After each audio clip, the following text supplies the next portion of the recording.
Bonjour et bienvenue au 11e Deauville Green Awards. On est tout de suite pour un petit débat avec Chantal Joanneau et Philippe Augier.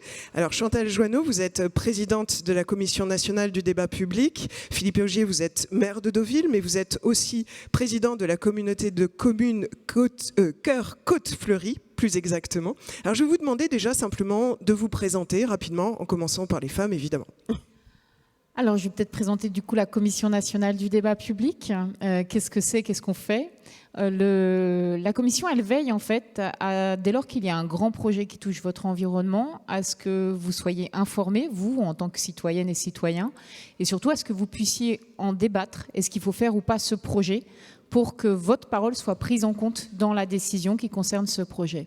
Et on fait ça depuis 25 ans on a fait à peu près 500 concertations et débats publics. Et comment ça fonctionne, et notamment à l'échelle locale, puisque là, évidemment, on est sur Deauville. Comment on peut solliciter la commission? Comment on peut amener des projets pour discuter au sein de la commission?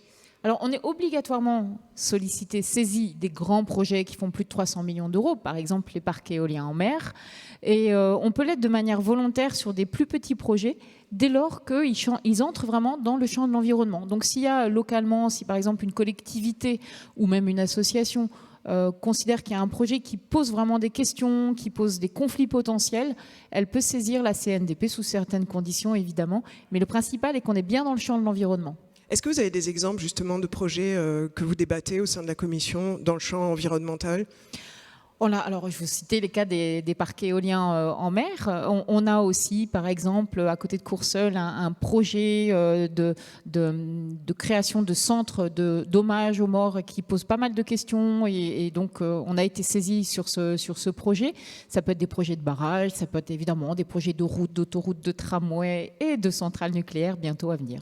D'accord. Et les habitants participent, les citoyens participent à ça. Enfin, oui. C'est une instance qui est neutre, donc c'est un véritable atout d'avoir ce regard-là. C'est ça. Nous, en fait, on met en place vraiment toute l'organisation, la méthode pour faire en sorte que les citoyennes et les citoyens qui, en général, n'ont pas accès aux décideurs ou qui n'osent pas prendre la parole, aient vraiment la possibilité de s'informer et vraiment la possibilité de débattre. Donc, c'est 36 outils différents qui vont du site internet, des ateliers, parfois des débats sur les plages, dans les centres commerciaux, dans les gares, pour que vraiment chacun ait la possibilité de pouvoir s'exprimer. Nous, on est les photographes de cette parole. C'est-à-dire qu'on ne va pas dire à la fin c'est un bon ou un mauvais projet, mais on va vraiment faire en sorte que le décideur ait connaissance de ce que les personnes pensent de ce projet, des problèmes potentiellement que ça peut leur poser ou peut-être de leurs propositions alternatives. D'accord. Et Philippe Augier, alors justement, Chantal disait que vous prenez en charge un petit peu ces questions-là, ces problèmes parfois, ces difficultés à convaincre, mais dans un esprit neutre.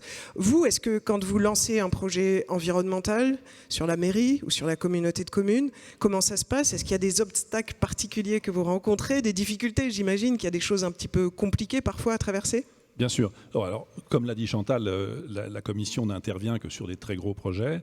Nous, on est à une échelle qui est beaucoup plus petite, ou communale ou intercommunale. La difficulté la plus importante, c'est de lutter contre les habitudes en réalité.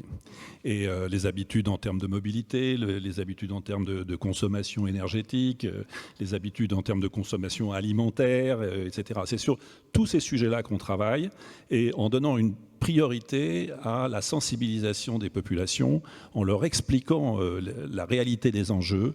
Je crois que ça progresse assez bien en ce moment.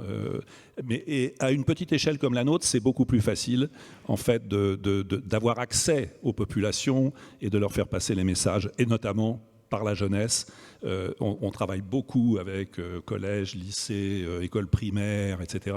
Parce que ce sont des populations qui n'ont pas encore d'habitude, et donc il est juste temps de leur apporter cette culture-là de la préoccupation de la planète. Oui, puis les jeunes sont très mobilisés sur ces sujets-là. C'est comme si c'était inhérent, que c'était par nature même qu'ils portaient ces sujets. Bien sûr. Et il y a d'autres moyens justement pour sensibiliser les citoyens qui seraient peut-être moins sensibles à ces questions-là environnementales? On essaie de monter des opérations qui se voient.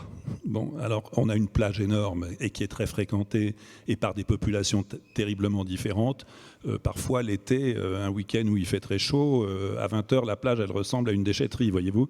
Et donc on déclenche des ramassages souvent précisément avec des jeunes ou avec des associations. Et pendant le ramassage, on fait de la pédagogie en expliquant que chacun pourrait participer au nettoyage. Cela étant dit, je rassure les pratiquants de notre plage, toutes les nuits, elles sont nettoyées, donc le lendemain matin, elles sont propres. Ça se voit chaque matin. Voilà. Quels sont les projets phares justement de votre ville en matière d'environnement? Est-ce qu'il y a des choses importantes que vous portez, j'imagine, en ce moment? Oui, il y a un volet mobilité qui est un volet essentiel dans une ville comme la nôtre, qui est très petite et qui a des flux de population énormes. Donc on a des sujets de circulation, de stationnement, etc. Donc ça, on travaille beaucoup là-dessus. On travaille évidemment beaucoup sur le volet énergétique, sur le volet climatique. Et là, en ce moment, on a ouvert un très grand dossier qui est le volet alimentaire. On est en train de construire un plan alimentaire territorial. Et c'est absolument passionnant parce que cette communauté de communes, elle est faite à la fois de communes très urbaines et très touristiques et de communes rurales juste derrière. Et là, il y a tout un travail qui se fait en liaison avec les préoccupations des producteurs et ce que nous considérons devoir être les préoccupations des consommateurs.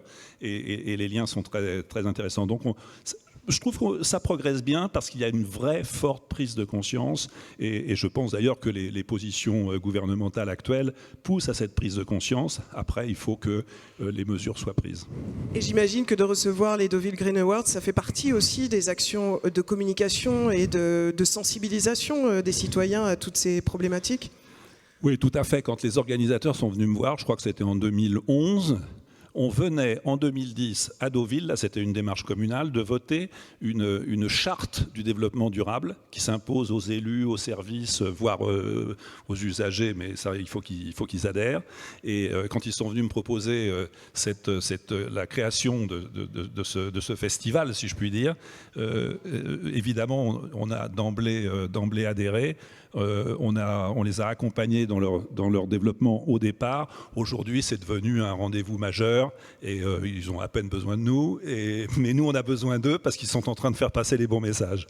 Oui, merci. Et Chantal, on parlait tout à l'heure des jeunes et de ces populations embarquées. Est-ce que justement la Commission nationale du débat public, elle permet ça, elle favorise, y compris à l'échelle locale, cette participation davantage? Parce que c'est contradictoire, hein. Les citoyens sont paradoxaux, ils ont envie de participer, mais ils ne savent pas comment, ou ils refusent quelquefois de participer à des conseils de développement ou des choses comme ça. Souvent, ils ne savent pas comment, ou surtout, on ne leur propose pas des outils adaptés.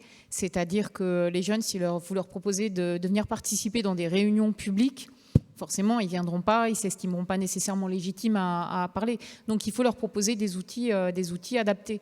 Il faut aussi reposer sur leur réseau. Donc, par exemple, utiliser des influenceurs, proposer des outils comme la réalité virtuelle ou des jeux, ce qu'on appelle les serious games, qui permettent vraiment de les faire entrer dans le débat. Donc, oui, ils participent, mais il faut vraiment se mettre aussi à leur disposition et à leur portée. C'est-à-dire qu'il ne faut pas plaquer sur les jeunes les outils traditionnels qu'on utilise dans les débats publics. Donc on y arrive, on le fait. Et de toute façon, on voit aussi sur des débats, qui peuvent être des débats très très locaux, certaines formes de clivage de génération aussi très importants. Et donc c'est important que ces clivages n'entraînent pas de rupture. Et vous, donc Philippe, vous voyez l'intérêt de cette commission nationale justement et de ce débat public qui peut être organisé un peu davantage et de manière plus systématique sur les gros projets, mais aussi de manière plus locale. C'est un véritable intérêt pour, en tant que maire, d'avoir la possibilité de recourir à cette commission? Bien évidemment. Alors, encore une fois, les projets qui sont traités par la Commission sont très importants. Mais sur le plan général, cette Commission a un rôle fondamental, et Chantal l'a dit, c'est de comprendre comment sont reçus les projets, éventuellement d'ailleurs de susciter quelques réorientations, quelques ajustements, et de façon à ce que ces projets fassent consensus à la sortie. On sait très bien qu'évidemment, ça crée du débat, ça peut créer aussi de la polémique.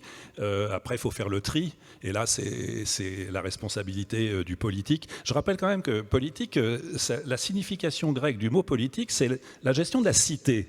Donc on est bien sur l'intérêt pour un territoire et ceux qui y vivent d'améliorer la vie du territoire et de ses habitants.